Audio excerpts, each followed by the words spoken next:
তুমি আমার পকেট মারছো নীলা? নিজের স্বামীর রোজগার চুরি করে বাপের বাড়িতে পাঠাতে তোমার একটুও বুক কাঁপলো না?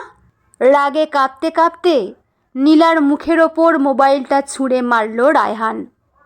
রান্নাঘর থেকে ছুটে আসা নীলা ফ্যাল ফ্যাল করে তাকিয়ে রইল। রায়হান চিৎকার করে বলল, গত 3 মাস ধরে তুমি মাসের শেষে এসে বলছো বাজারের টাকা শেষ। আমাকে দিনের পর দিন সস্তা পাঙ্গাস মাছ আর ডাল আলু ভর্তা খাওয়াচ্ছ। আমি গাধার মতো খাটছি আর ভাবছি সংসারের খরচ বুঝি সত্যিই বেড়ে গেছে। অথচ আজ তোমার বিকাশের স্টেটমেন্ট চেক করে দেখলাম, গত 3 মাস ধরে প্রতি মাসের 5 তারিখে তুমি 4,000 টাকা করে সেন্ড মানি করছো। রেফারেন্সে লেখা বাবা। তুমি আমার টাকা চুরি করে তোমার বাবাকে দিচ্ছ? নীলা মাথা নিচু করে দাঁড়িয়ে রইল। তার চোখ দুটো ছলছল করছে। সে নিচু গলায় বলল, রায়হান, তুমি আমাকে চোর বলছো? তুমি তো একবার জিজ্ঞেস করতে পারতে টাকাটা আমি কোথায় পাঠিয়েছি। জিজ্ঞেস করার কি আছে? আমি তো প্রমাণ পেয়েই গেছি। তোমার বাবা রিটায়ার করেছেন বলে আমার টাকায় উনার সংসার চলবে। আমার নিজের বাবার ওষুধের টাকা জোগাড় করতে আমার ঘাম ছুটে যায়, আর তুমি? কি হয়েছে রে রায়হান? বৌমার সাথে এভাবে চিল্লাচ্ছিস কেন? পাশের রুম থেকে কাঁচতে কাঁচতে বেরিয়ে এলেন রায়হানের বাবা, আসাদ সাহেব। উনার হাতে একটা ইনহেলার। রায়হান বাবার দিকে ফিরে বলল, দেখো বাবা, তোমার আদর্শ ছেলের বউয়ের কাজ। আমার থেকে সংসারের বাজারের কথা বলে টাকা নিয়ে সে লুকিয়ে লুকিয়ে নিজের বাবাকে প্রতি মাসে 4,000 টাকা পাঠাচ্ছে। আসাদ সাহেব ভ্রু কুঁচকে নিলেন। তিনি নীলার হাত থেকে মোবাইলটা তুলে নিলেন।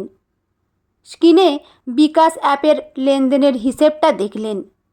নাম্বারটা দেখে তিনি একটা দীর্ঘশ্বাস ফেললেন। তারপর নিজের পকেট থেকে বাটন ফোনটা বের করে ওই নাম্বারে ডায়াল করে লাউডস্পিকার অন করলেন। ওপাশ থেকে একজন লোক ফোন ধরল। হ্যালো, বিসমিল্লাহ ফার্মেসি, জসিম বলছো? আসাদ সাহেব শান্ত গলায় জিজ্ঞেস করলেন, জি আঙ্কেল, জসিম বলছি। আপনি চিন্তা করবেন না, নীলা ভাবি বিকাশে 4,000 টাকা পাঠিয়ে দিয়েছেন। রেফারেন্সে বাবা লেখা ছিল, আমি বুঝে নিয়েছি। আপনার ওই দামি ইনহেলার আর জয়েন্ট পেনের বিদেশি ওষুধগুলো আমি একটু পরেই দোকানে ছেলে দিয়ে পাঠিয়ে দিচ্ছি। ফোনটা কেটে গেল। ড্রয়িং রুমে পিন পতন নীরবতা। রায়হান পাথরের মতো দাঁড়িয়ে আছে। সে কিছুই বুঝতে পারছে না। বাবা, এই টাকাটা ফার্মেসিতে গেল কেন? আসাদ সাহেব ম্লান হেসে বললেন, তোর মনে আছে রায়হান, 4 মাস আগে তোর অফিসে বেতন কাটা যাওয়ার পর তুই আমাকে কি বলেছিলি? তুই বলেছিলি, বাবা, তোমার বিদেশি ইনহেলার আর ওষুধের দাম মাসে 4,000 টাকা। আমার পক্ষে এখন এত টাকা দেওয়া সম্ভব না। তুমি আপাতত 500 টাকার দেশি ইনহেলারটা ব্যবহার করো। আমি তোর কষ্ট বুঝে হাসি মুখেই রাজি হয়েছিলাম, কিন্তু ওই সস্তা ইনহেলারে আমার কাজ হতো না। সারা রাত আমার শ্বাসকষ্ট হতো, আমি কাশতাম। তুই পাশের ঘরে ঘুমিয়ে থাকতি, টের পেতি না, কিন্তু তোর বউ টের পেত।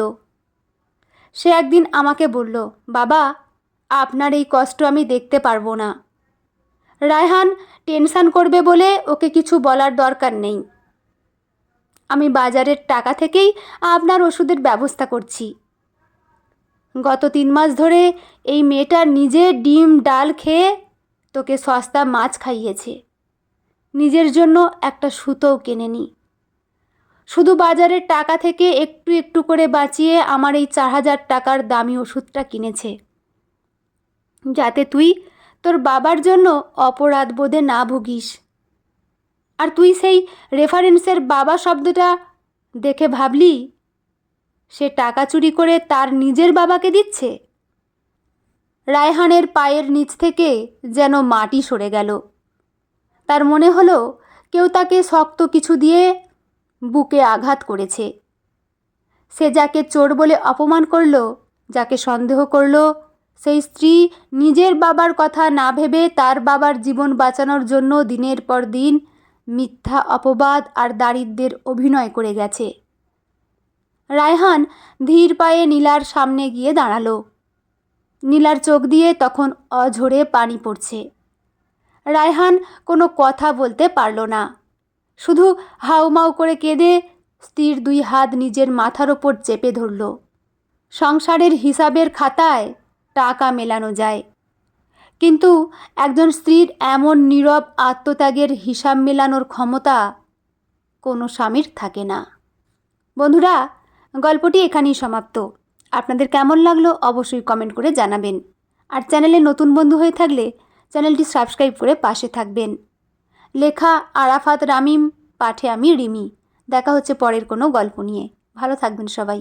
ধন্যবাদ।